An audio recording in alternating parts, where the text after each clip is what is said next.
Jon Jones met former UFC welterweight champion Matt Hughes. Jones later shared footage of their interaction on social media. See, you don't got nothing. You don't got nothing for that. Liver shot. You don't got nothing for that, man. Yeah. Inside leg trick. Do it. Take it down. Give it your pants. No. Oh, no. Try, buddy. Oh, no. Your ass is going down. There's a child behind you. Watch out, you get. Oh.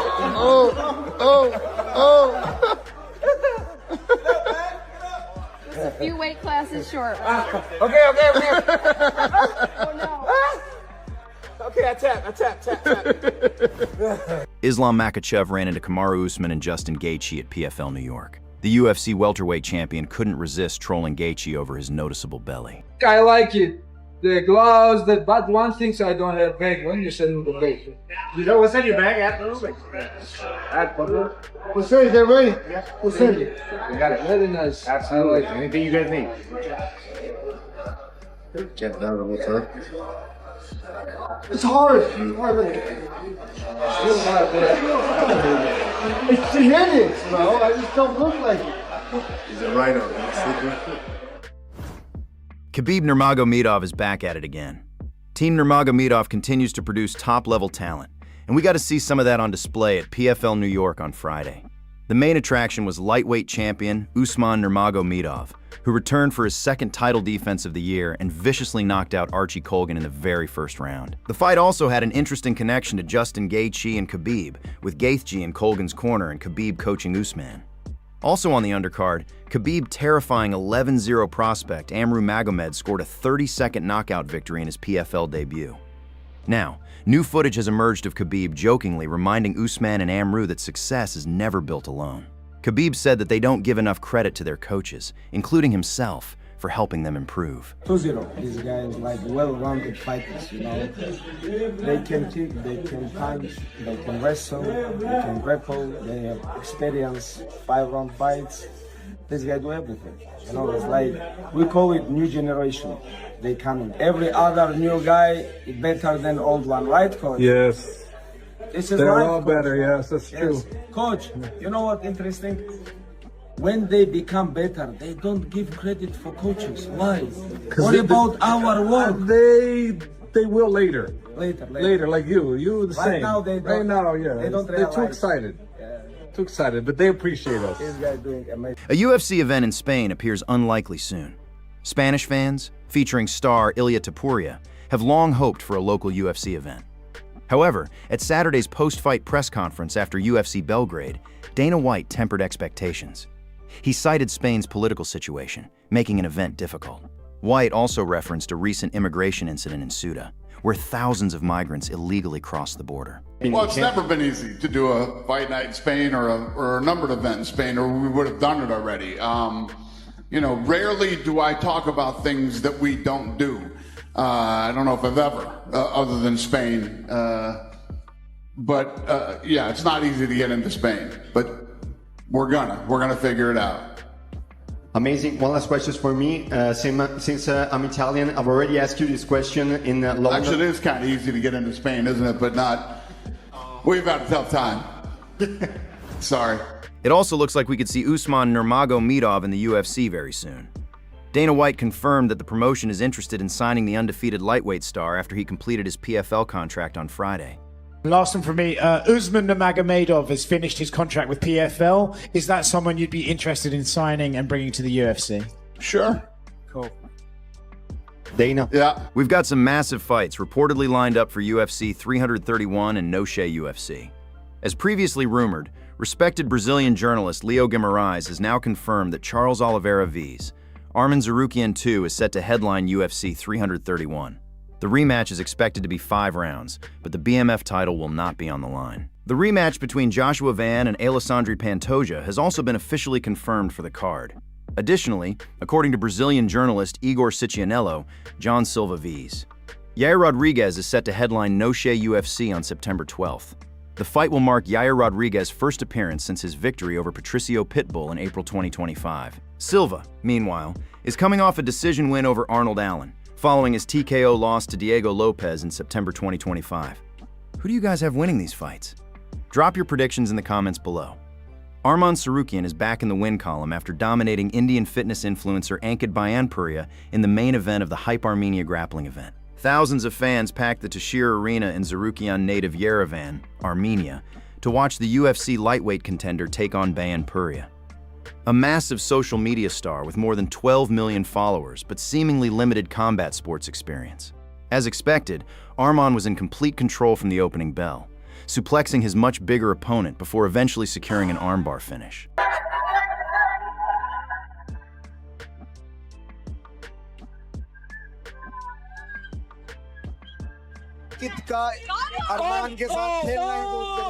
That is why I'm here. और संकित के बारे में गलत बोल रहे थे ना, अंकित ने उन लोगों को प्रूफ कर दिया भाई. This is bad. Oh, this is over. Alexa Pereira believes he's not far away from another heavyweight title shot. During a recent Q&A ahead of UFC Belgrade, Pereira revealed that he wants one more fight before challenging the winner of Tom Aspinall vs. Cyril Gane for the heavyweight title. Falando do terceiro cinturão e falando da possível luta do Tomás Pinal contra o Cyril Gane. Se o UFC fizer essa luta, a revanche entre eles, você gostaria de fazer mais uma luta e depois disputar o cinturão? Bom, eu não sei o que acontece, mas não sei quanto tempo isso vai levar, né, para essa luta. Com certeza eu quero lutar antes e com certeza depois eu quero disputar. Q&A later took an awkward turn when a fan suddenly started a "fuck Cyril Gane" chant. Hello, John. Hello, Alexa. I don't have a question. I just have one thing to say. Fuck Cyril Gane. 1, 2, 3. Cyril Gane. Thank you, young man. Back over here. UFC Belgrade delivered a night full of quick finishes, with the Serbian crowd witnessing several brutal stoppages and a pair of major upsets at the top of the card. In the main event, Uros made a huge statement in front of his home crowd, stopping Daniel Rodriguez by TKO just 30 seconds into the opening round. Medic extended his winning streak to 4 straight, with all 4 victories coming by first-round knockout. The co-main event also ended inside the opening round, as Navarro Sterling stopped former UFC light heavyweight champion Jan Blachowicz by TKO at 256. Alexander Rakic also picked up a dominant unanimous decision victory over Marcin Tybura, winning all 3 rounds on every judge's scorecard. Elsewhere on the main card, Robert Valentina submitted Dusko Todorovic with a first-round guillotine choke, while Gilbert Urbina and Noah Gunyon also secured first-round finishes. The prelims were equally action-packed, featuring multiple stoppages. Taufik Musayev, Michael Oliveira, Mateusz Rybecki, Nina Milosevic, and Jovan Leka all picked up finishes, while Bogdan Grad and Stephanie Luciano earned submission victories. Daniel Rodriguez has released a statement following his 32nd loss to Uros Medic. The defeat snapped a 3-fight winning streak for the 39-year-old American, who was recently released from a Mexican prison after spending 8 months behind bars for bringing marijuana across the border last year. Following UFC Belgrade, Rodriguez took to social media to share his reaction to the loss. He wrote, "Fuck, I loaded up on the jab and he beat me to the punch. It happens, I guess. Regardless of what just happened, I still can say I'm proud of myself for overcoming all that I have this past year. I was way out of shape when I got out of prison. We knew the risk coming out here and fighting this dude in his hometown and still took it. I'm gonna be in way better shape next time. Fucking hurts. My heart losing. I'll be better next time." Israel Adesanya went crazy watching his teammate, Navajo Sterling, score a first-round TKO victory at UFC Belgrade. Sterling accomplished what Adesanya couldn't, stopping Jan Blachowicz in the opening round. Adesanya previously lost to Blachowicz in 2021 while chasing his second UFC title at light heavyweight. Now, Adesanya has shared footage of his live reaction to Sterling's brutal knockout victory over the former UFC champion. I just stepped into it. Good time, nice, good man. That's intelligence. Look how I handled that. Oh! Let's go! Take your time. Yes, take your time. Take your time, take your time. All right, let's go, boy. Let's go. Let's go. Yes!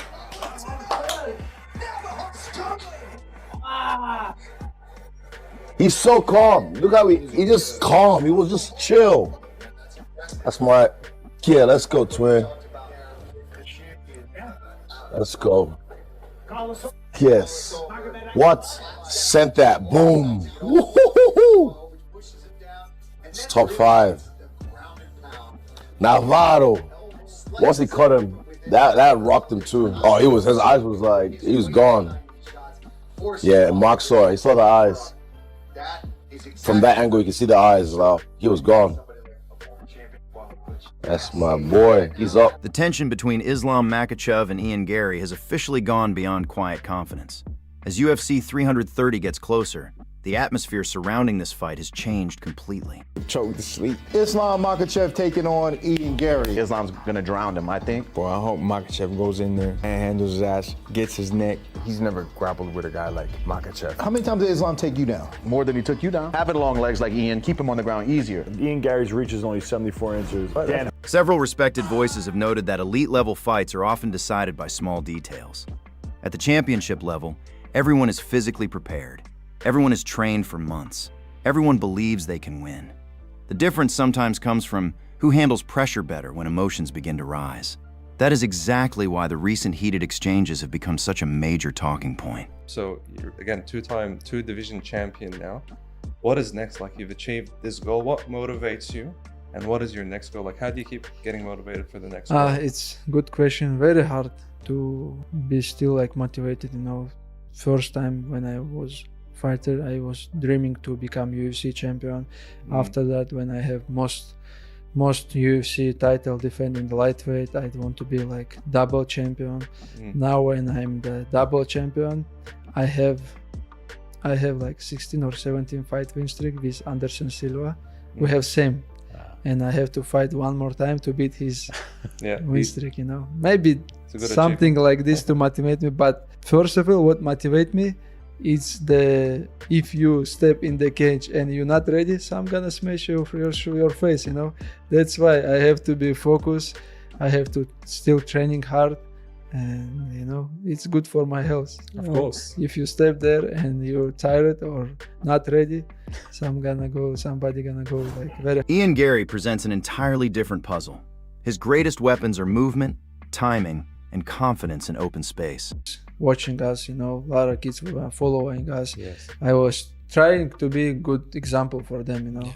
I'm not like best example, but I trying to be good guy to tomorrow. Some of the kids can tell his father, I'm doing this because Islam doing this. I'm not drunk because of like our religion. It's not allowed because Islam not doing this, you know. Do you feel like you naturally become an ambassador because, you know, you obviously done so well in a sport that the 1% of the world get to achieve. So, and because you're Muslim, you automatically become a role model. Do you feel pressure? Because none of us are perfect. We all make mistakes. Do you feel the pressure of that? Of course, like a lot of pressure on me because I know I go to the street, maybe some people like feel me or some people look at me always, you know. That's why, not just because of that, I try to be a good person. Because of my religion, I have to be good with the people. I cannot like go bad place, do some bad things, you know. And I always like focus, you know, to be that guy who like tomorrow kids say like this good. Keep shooting for takedowns. How long can Garry keep stuffing him? Keep staying away. How long? The whole 5 rounds? I think he can last. I think Islam will gas before Ian. I don't know. I have a feeling Ian's winning. Yeah, I feel it as well. You feel that? I don't mean to just be an anti-Makhachev guy as usual, but I feel it as well. Imagine, like, if you would have told me like 6 months ago, within a 2-month period, Pereira is going to lose to Gaethje and Makhachev's going to lose to Ian Garry. Bro. I wouldn't believe you, but it could be our weeks out from your title defense against Ian Machado Garry at Philly. How has camp been? How's preparation been? What do you make of Ian as an opponent? Yeah, everything is going very well. We stay in the same gym, like last couple fights we stay in New Jersey, training in Nick Cotton MMA. It's very nice gym. I have too many brothers and friends and sparring partner with me. Almost all team is here. We're training together. Khabib is here, Javier is here, you know. Training every day, very hard. He said women should run the world and stuff like that, but the fight itself, himself. How much of a challenge do you think Ian is for Islam? Yeah, I think it's a great fight, actually. If you look at what Ian Garry has been able to do, you know, he frustrates people. His takedown defense has been excellent, and we'll see if he can stay on his feet with, you know, obviously if he can stay off the ground, he poses. And Garry, welterweight title fight. You did have the one welterweight fight up there, so you got a little bit of experience up in that weight class. But just what's your thoughts on that fight, the build up, all that? I mean, that's a pretty big fight that's headlining your card. I think it's a really good fight, and I think Ian is going to surprise a lot of people with how talented he is and how skillful he is. Actually, I trained with him for the Carlos Prates fight, so I'm excited to go see him perform as well. And yeah, I think he gets the odds because of the style favors Makhachev probably. Islam Makhachev have maybe more ways to win the fight. So if I'm just thinking rational, Ian Garry definitely has all the chance also on his side to do it. He's a very good striker. He's very long, great grappler as well. But he need, I think, to find a way to keep the fight standing. You know, like, and to use his style to his own advantage. But Islam Makhachev is, you know, stylistically, he's a freaking nightmare to fight for anyone. He's, I think, right now, the best pound for pound. With us, what it's like, you know, you're going for a double belt now. Yeah. And you're about to walk down that stretch before entering the octagon. What goes through your mind? You know how, like our brother says, mentally, how you can be ready, you know. It's about like now, like everybody do MMA, everybody have good coaches, good gym, good like conditions, everything, you know. You have to do like more than some of this, like more than everybody. You have to be disciplined. Discipline is the number one things. If you're not sleeping well last night, you're not gonna be 100% in the training in the morning, you know. That's why discipline is the most important things. Everybody have same things, gyms, coaches, sparring partners, but who is a discipline more, that guy have more success, you know. It's discipline, it's not about me, it's about it's all about my team, you know. What our coach Abdul Manap give us all his life when he was with us, just discipline, you know, come on time, like focusing, always training, you know, because one of the things, you can come to the training, sleep well in the morning, you can come, and training is beginning, and you still thinking about some business, some other stuff. You're not 100% in the gym, you know. That's why even myself right now, like all like small businesses what I have people who take care, like my older brother, some of the guy, but I don't think about this business. I don't like check how it's working, how it's going, because I have to focusing in training, you know. Your focus is... The line about Islam is no one's able to get away from him. Very good standing up now, and he gets a hold of you. You're a Phil. He has a different kind of wrestling. His submissions are insane too. He's just got a vice grip, man. I know. Because when I would stand next to him in the octagon when he was the 55-pound champion, I'd be like, how? Yeah. How do you weigh 55? That doesn't even make any sense. You're 190 pounds right now. Yeah. Guaranteed. If I put you on a scale, you weigh 190. If Ian Garry can get off sharp combinations early, he could stun him. Yeah. Because Ian can move. He's fast as and he's super accurate. And the way he throws his strikes is like real clean. Yeah. No fat in his move. Pop, pop. Yeah. Everything's like, pop, pop. Yeah, he's not like a physically overpowering guy. It's technique. Thank you for watching. If you enjoyed this video, don't forget to leave a like and subscribe to the channel so you never miss the latest MMA news. And I'll see you in the next video.